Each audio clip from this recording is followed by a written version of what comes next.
S Janaki 1938 April 23 ആന്ധ്രാപ്രദേശിലെ ഗുണ്ടൂർ ജില്ലയിൽ ജനിച്ച ജാനകി 3-ാം വയസ്സിൽ തന്നെ സംഗീതത്തോട് ആഭിമുഖ്യം പ്രകടിപ്പിച്ചിരുന്നു. 10-ാം വയസ്സിൽ വൈദ്യസ്വാമിയുടെ കീഴിൽ ശാസ്ത്രീയ സംഗീതം പഠനം ആരംഭിച്ചു. ജാനകിയുടെ സംഗീത വാസന വളർത്തുന്നതിൽ അമ്മാവൻ ഡോക്ടർ ചന്ദ്രശേഖർ നിർണായക പങ്ക് വഹിച്ചു.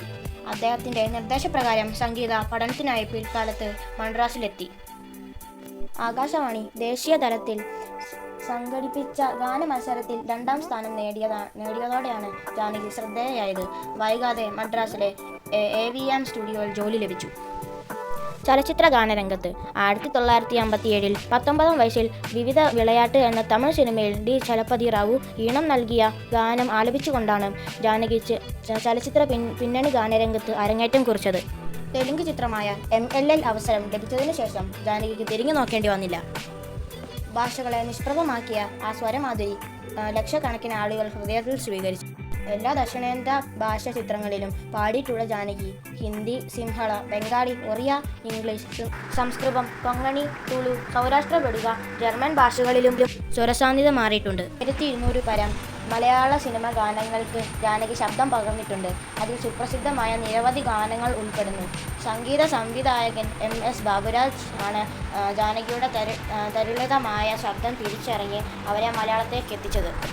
കുട്ടികളുടെ സ്വരത്തിലും പാടുന്നതിനുള്ള സവിശേഷമായ കഴിവും ഈ ഗായികയ്ക്കുണ്ട്. മലയാളത്തിൽ ഇത്തരം ചില ഗാനങ്ങളും ആലപിച്ചിട്ടുണ്ട്.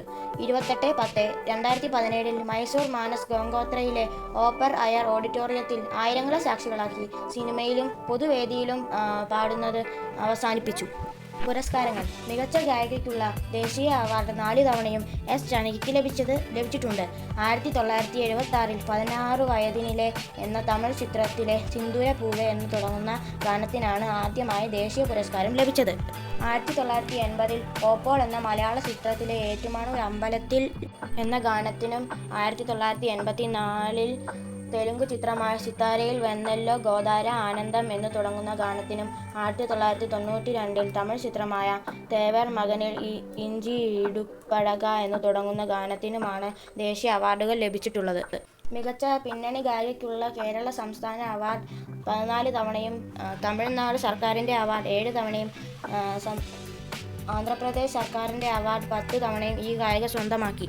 തമിഴ്നാട് സർക്കാരിൻ്റെ കലൈമമണി പുരസ്കാരം 1986 സുർസിംഗർ അവാർഡ് 1987 കേരളത്തിൽ നിന്നും cinema ആർക്കൈവർ award 2002 special jury സ്വരലയ Yesudas award 2005 ലഭിച്ചു. 2013 പത്മഭൂഷൺ ലഭിച്ചു. എന്നാൽ ജാനകി ഇത് നിരസിക്കുകയുണ്ടായി.